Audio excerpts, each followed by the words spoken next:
好，各位大家好，今日係2025年4月28號。咁而家係開市前嘅時間。最近針對個股市呢，我嘅更新係相對地少啲嘅，因為事實上呢，我就會同大家解釋，不論係外資嘅大戶啦，無論好友嗰邊同埋空軍嗰邊呢，確實嚟講，最近個觀望情緒都真係比較濃厚啲。當然啊，以現實上嘅反應嘅話呢，就股市跌穿咗2萬點之後呢，都有個相對地唔錯嘅比較反彈，但亦都係我哋俗語所謂嘅相對地比較剛少少嚇。你見呢，就算係近期反彈最高低點嘅幅度到2500點嘅，但係最近個成交呢，事實上都係相對地比較低啊嚇，大概係挨住2000億左右嘅水平啦嚇。當然你話2000億對比1-2年前好高噶啦嚇，但係如果以近排嚟計呢，如果以50天平均成交量係3000億嚟計，2000億好明顯就相對地低水平嘅一個成交量。好，咁有幾樣嘢可以同大家係 update 翻啦嚇。雖然話股市短期個走勢就比較難估少少啦，咁但係我哋今日拍低呢條片呢，咁我有啲嘅睇法，我覺得係幫助到大家去喺呢個股市度去玩㗎嚇。好，首先如果先睇指數呢，一個最直觀嘅形態就係股市呢近期呢就多次係嘗試22000點到22100點嘅位置啦，別喺收市嘅階段呢，就暫時未升得穿嘅。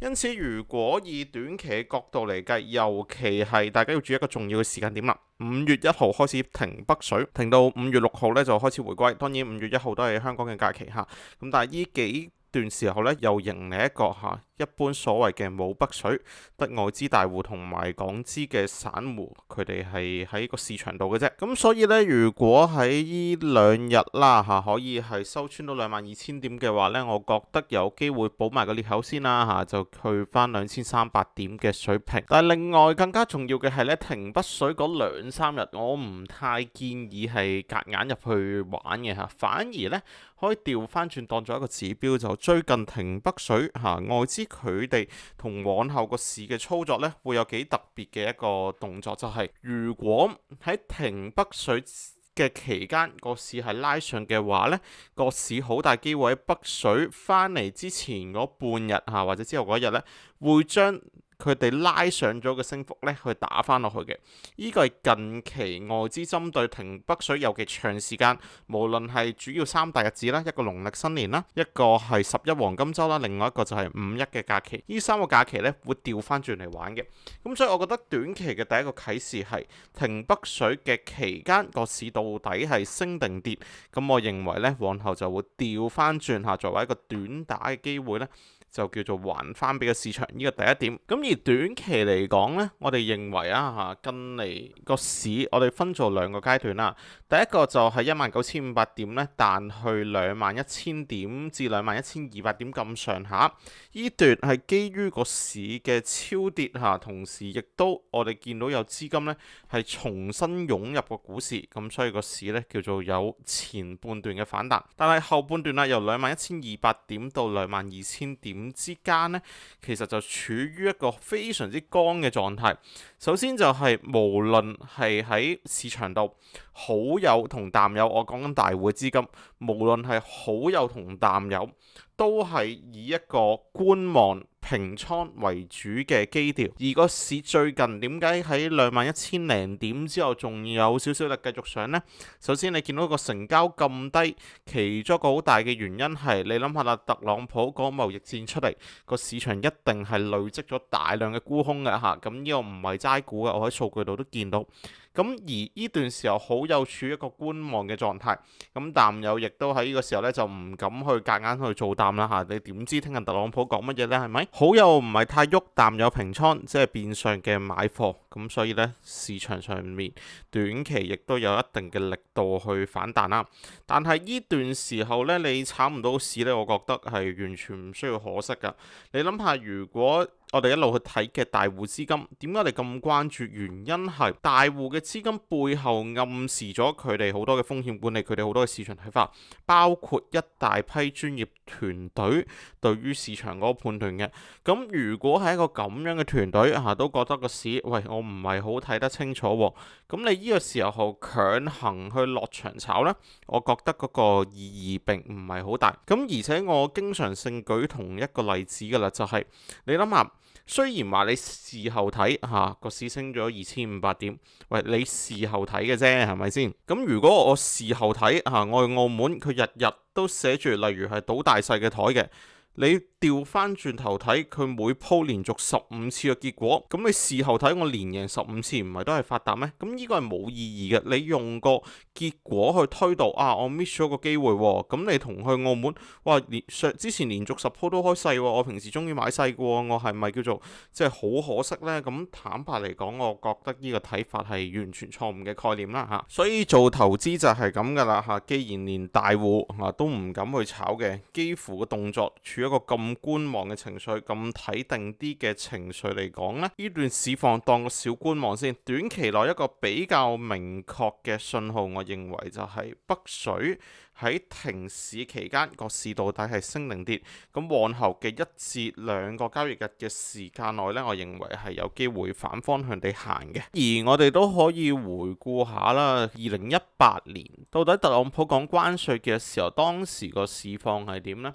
我可以畫條界線出嚟俾你睇先嘅嚇。首先呢，特朗普第一次提關稅呢個概念，但係當時未正式落實呢，其實係2018年嘅3月。去到正式落實嘅話呢，大概係2016年嘅6月尾左右啦，大概係呢條線。喺個討論嘅過程中啦，有跌有升，甚至中間呢可以一路挑戰去破頂嘅位置嘅。講緊當時恒指個市況呢係31,500點，咁但係有2個嘅特性啦。第一就升到比較高嗰陣呢，特別升到你唔係好信啊，個氣勢好強橫嗰陣呢，個市又插你幾棍噶啦，插到差唔多嗰陣呢，連續你諗下1次、2次、3次、4次浪底都死唔去㗎，去到差唔多第5次呢，個好消息、壞消息會真真假假咁樣不斷出現㗎，直至去到關稅正式落實開始啦其實都係不斷出現嘅。其實呢，講緊如果你記得2018年嘅關稅嘅話呢，中美之間係有好多次所謂嘅特朗普又話要關稅啦，中國回擊啦，講下又話叫做雙方有個妥協啦，有個會面啦。咁所以你見到中間係好多嘅反彈，而每一次嘅反彈都係好犀利㗎，甚至包括係2019年4月份呢，去重回個高位差唔多3萬點嘅主要因素就係喺中美嘅貿易戰，當時話雙方都有讓步，就話唔會再加關稅嘅。但係直至去到2019年嘅下半段，你都會見到啦，其實呢就係重新又講翻呢個嘅話題啦，又係雙方都唔讓步。咁所以你睇翻而家呢個市況嘅話，今次個關稅相對地比較唔同啲啦。第一就係中美雙方都唔讓步啦，第二就係美國落實關稅嗰個嘅地區係涵蓋全世界所有嘅國家嘅。咁當然而家就稍微改咗少少口風啦。之前嘅對等關稅係每個國家最少擺20幾個 percent，多嘅話擺差唔多100個 percent 嘅關稅，係咪？咁而家就話暫緩3個月啊嘛，就先擺10個 percent，而且呢，無論係對於中國啦或者環球各個地方呢，佢哋部分嘅關稅亦都有豁免系列嘅商品。咁聽落就稍微好少少咁而家亦都係處於一個反彈嘅狀態啦。咁但係點解叫做好淡？雙方都係一個咁觀望嘅階段呢？你見2018年已經係個好好嘅例子嚟㗎啦。喺個浪形穩定之前，升跌近乎係冇路可捉㗎。無論對好友嚟講、淡友嚟講，特別你諗下而家呢個市況係對好友嘅 potential 大定係對淡友嘅 potential 大？好明顯，如果所有最不利嘅政策落實嘅話，係全年嚟計，甚至係幾年嚟計，好少有嘅好嘅做淡時機。但係點解呢個時候淡友都唔敢做？原因係5年前、6年前特朗普咁樣玩過一次啦。你去到2025年嘅而家，今次個關稅係咪真係落實呢？定係10個%關稅就了事呢？暫緩3個月之後會到底係一個乜嘢嘅狀況？坦白嚟講呢，可能連特朗普本人都未係好決定得到。你問我未來嘅睇法嘅話呢，我當未來1年啦，呢個事件嘅結果可能係向下嘅機會大嘅，但係我都只可以好婉轉咁講呢，只係一個可能嘅機會好大啦。而事實上根據我哋去睇市場嘅資金嘅狀況啦或者現實啲啦，咁我而家嘅工作呢會見到都有唔少資金嘅 profile 嘅。我見到係多咗好多比例所謂嘅睇定啲嘅資金。咩叫睇定啲呢？你作為資金好多時你做兩樣嘢嘅啫嘛。錢呢，你就一定想繼續變錢噶啦。其中一個穩陣啲嘅可能係定期嗰類型嘅低風險嘅選擇啦。另外一類就係投入個市場啦，ETF 啊、股票啊，我哋都歸罪同一類啦。你諗下呢個時候個美國降息降得咁緊要，做定期個比例呢，一定係大幅減少咗好多。依個第一點。第二點，你呢個時候擺入個股市又唔係好合理，咁所以反而多咗好多資金就擺住喺一啲有利息嘅戶口度先嚇，相對活期少少嘅，相對流動性高少少，我哋所謂嘅睇定啲嘅資金度。咁所以未來嘅市係可以反轉嘅，原因係已經有好多嘅子彈留喺場邊，隨時進入。無論係做好做淡嚇，定係叫做我真係大家都睇清楚個市啦，唔投入去住啦。未來買住金先啦嚇，買住所謂嘅定期存款先啦。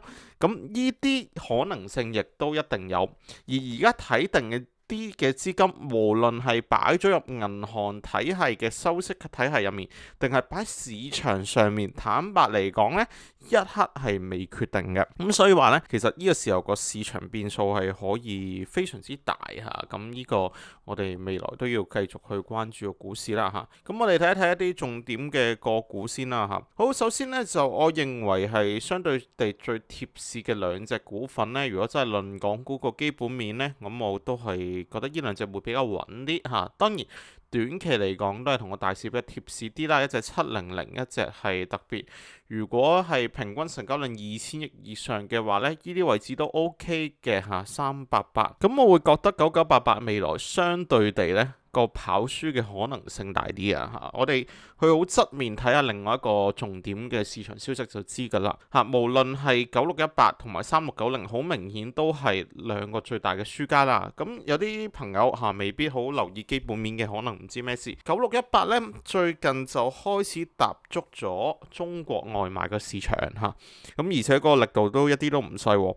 講緊呢，每日而家嘅外賣單量呢，已經根據官方嘅披露呢，有1000萬單以上㗎啦。咁但係呢，平均每單呢就蝕10至15蚊嘅，除開計翻個平均數呢，係蝕12蚊一單，係咁樣去同美團搶市場。咁美團嚇突然間哇，突然間多咗個巨頭同我爭外賣呢個市場喎嚇，咁當然美團係受害者啦。咁而京東嚇呢個所謂嘅以本傷人嘅戰略呢，咁同時亦都係另外一個短期嘅受害者。咁當然都要講翻嚇點解會有個咁嘅情況呢？我哋喺京東嘅角度切入啊，原因係京東嘅主要係咩啊？電商啦，係咪？咁但係作為一個有發展野心嘅公司，中國行電商呢條路仲 O 唔 OK 呢？坦白嚟講，之前一路回升嘅主因，大家都係覺得哇，隻股票平得有啲過分。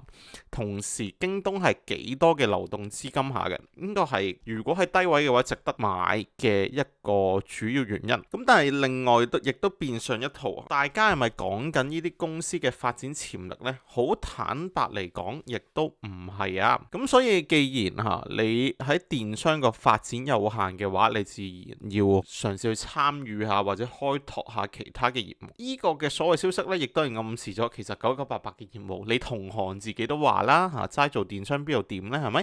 咁你9988仲有乜嘢嘅向外發展嘅空間呢？咁所以我認為第一件事係9988未來呢，特別以而家呢個市場嘅氣氛呢，可能就會跑輸啲。第二個就京東同埋美團之爭呢，當然喺個基本面嚟講，兩間都係輸家嚟嘅。但係我覺得呢，如果例如京東啦嚇，話試完個業務啦，覺得唔係好得啦，美團呢啲位置呢，如果冇咗一個咁重大競爭對手，我覺得係平嘅，甚至京東都係平嘅。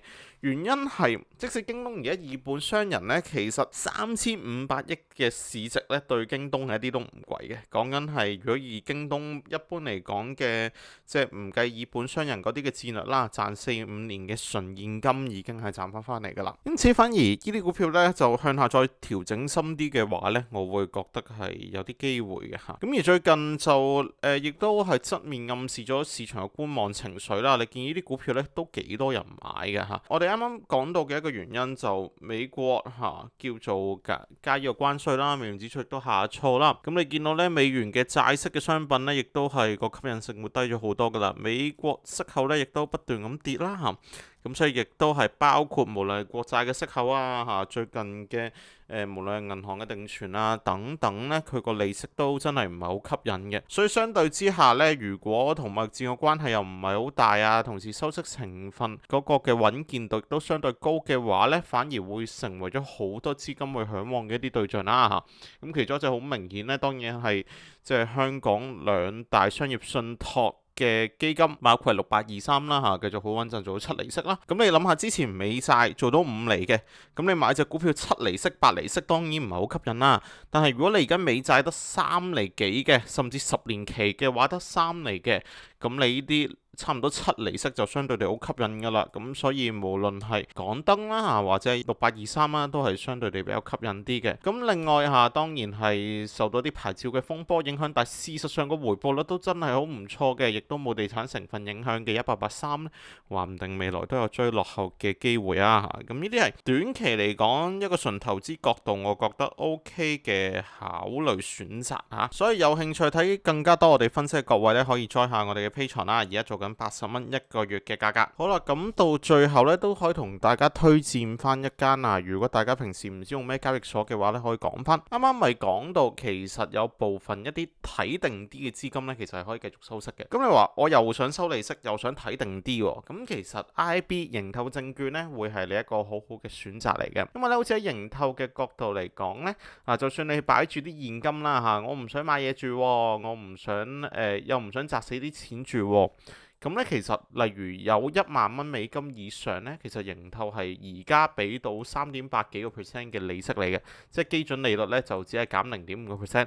咁但係你稍為犧牲呢0.5個 percent 咧，你亦都可以保障住你資金嘅流動性啦。一入市嘅話，隨時可以入翻市，亦都唔會浪費你資金任何一刻錢生錢嘅能力㗎。所以有興趣了解更加多嘅話咧，大家可以撳入我 YouTube留言區置頂嗰條 link 去了解下盈透證券點樣開戶啊，有咩嘅 offer 俾大家，同埋關於個息口收費嘅問題。盈透證券一般係一向大家都所知㗎啦，係非常之抵用嘅券商嚟嘅。OK， 好，咁我哋今日嘅內容先到呢度。中意條片嘅話，記得俾個 like 條片，subscribe 我哋嘅 channel。我哋今日嘅內容先到呢度，我哋下一集再見。